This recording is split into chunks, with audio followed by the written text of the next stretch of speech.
The art director's debrief, Wuthering Heights, Deconstructed, Anatomy of a Poisoned Love. Hello and welcome back to the Emotive Archive. We have witnessed the birth of the second generation, the children of the storm, now positioned like chess pieces on the board of Heathcliff's grand, vengeful game. In the chapters we will deconstruct today, 22, 23, and 24, that game begins in earnest. This is a story of manipulation, of a secret, tragic romance, and of a young woman's compassion being systematically weaponized against her. Today, we will anatomize the beginning of the end for the Linton family, a slow, creeping tragedy orchestrated by the master of Wuthering Heights. This is the anatomy of a poisoned love. The section begins with Heathcliff's masterful manipulation of Cathy. He encounters her on the moors and skillfully plays on her pity and her pride. He tells her that his son, Linton, is dying of a broken heart because she has ceased contact with him. This is a brilliant piece of psychological warfare. He knows that Cathy, as a Linton, possesses a deep-seated sense of compassion and duty. By framing her avoidance of Linton as an act of cruelty, he is turning her own virtue into a tool of manipulation. He makes her feel responsible for Linton's suffering, a burden that her good heart cannot ignore. Heathcliff is not just inviting her back to the heights. He is laying a guilt trap, one that her noble and compassionate nature makes her almost certain to fall into. The subsequent scenes at Wuthering Heights are a study in dysfunction and cruelty. Cathy's visit is a confrontation between three vastly different worlds. We have Cathy, the embodiment of civilized, educated refinement. We have Linton, the embodiment of weak, peevish, and self-pitying sickness. And we have Hareton, the embodiment of natural, uncultivated strength and profound, hidden sensitivity. The interactions between the three cousins are a microcosm of the novel's central themes.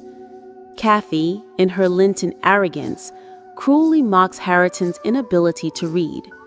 This is a moment of profound tragedy.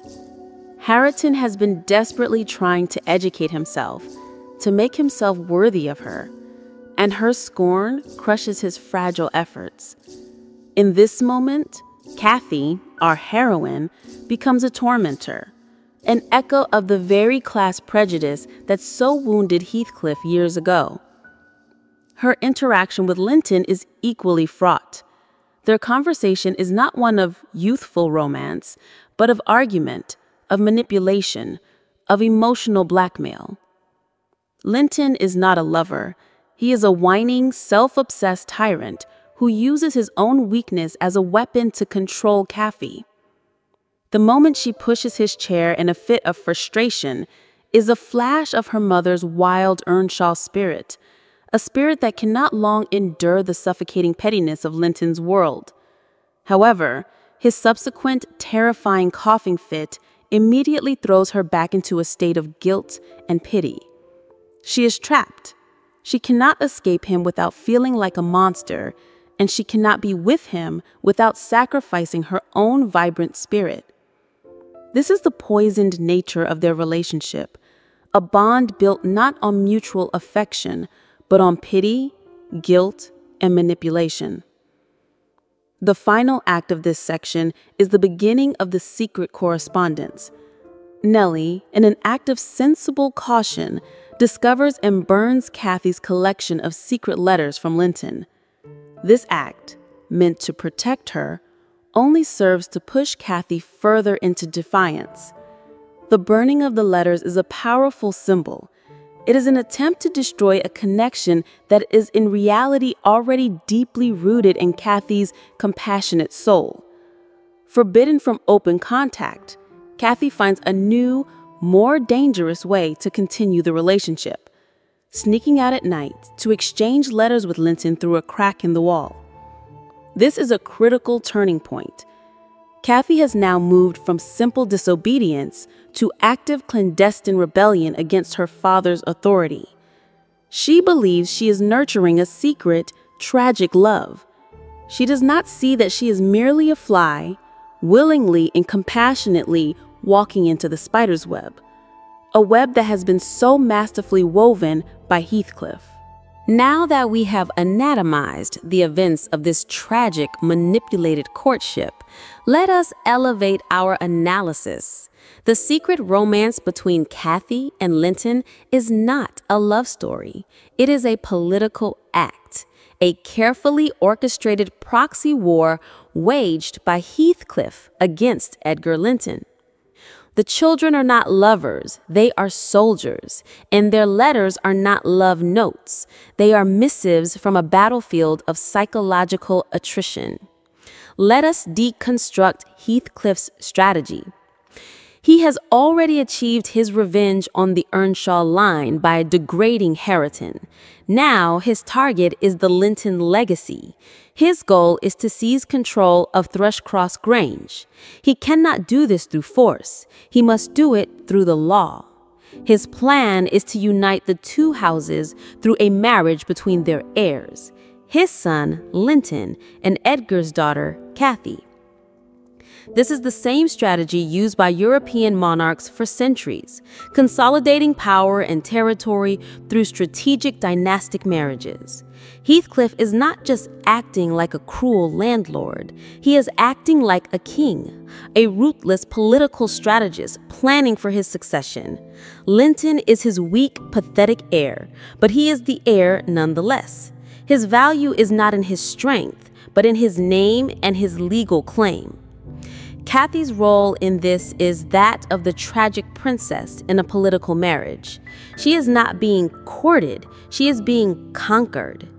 Heathcliff understands her character perfectly. He knows that her greatest strength, her compassion, her Linton sense of duty, is also her greatest weakness. He does not try to win her with charm or threats.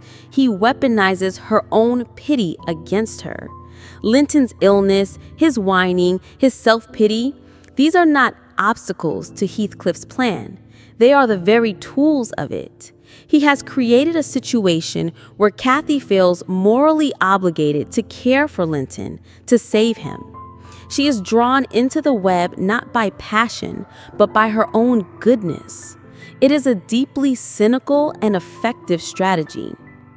The cruel irony of these chapters is how the second generation is forced to replay the tragedies of the first, but in a distorted, pathetic form. The great, elemental, soul-deep love between the first Catherine and Heathcliff is now parodied by the weak, whining, and self-pitying love letters of Linton. The wild, rebellious rides on the moors are replaced by clandestine, fearful visits to a sick room. The passionate arguments of the first generation are replaced by the peevish squabbles of the second. Heathcliff is the dark stage director of this tragedy, forcing the children to act out a degraded version of his own past. He is not just seeking to destroy them, he is seeking to mock the very memory of the love he lost. And what of Hareton? His role in these chapters is heartbreaking. He is the ghost of Heathcliff's own past, a boy of natural strength and nobility who has been systematically brutalized and deprived of education.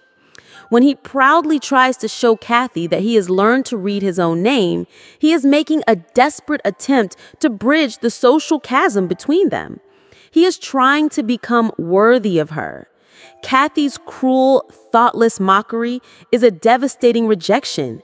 It is a moment that perfectly mirrors the social humiliation Heathcliff himself endured. In this moment, Cathy is not her mother's daughter. She is the daughter of the civilized, snobbish Lintons, and she is unwittingly perpetuating the same cycle of cruelty and class prejudice that created Heathcliff in the first place. The tragedy is that all three of these children are victims, trapped in a cycle of hatred they did not create, manipulated by a man whose own suffering has turned him into a monster. In conclusion, these chapters are a chilling and methodical deconstruction of Heathcliff's cold, calculated revenge. He is no longer a passionate romantic hero. He is a master puppeteer, a political strategist using the lives and emotions of children as his pawns. The secret letters between Cathy and Linton are not a symbol of hope or romance, but the chains that are slowly and surely pulling the last of the Lintons into the dark, waiting abyss of Wuthering Heights. Thank you for joining me in the Emotive Archive.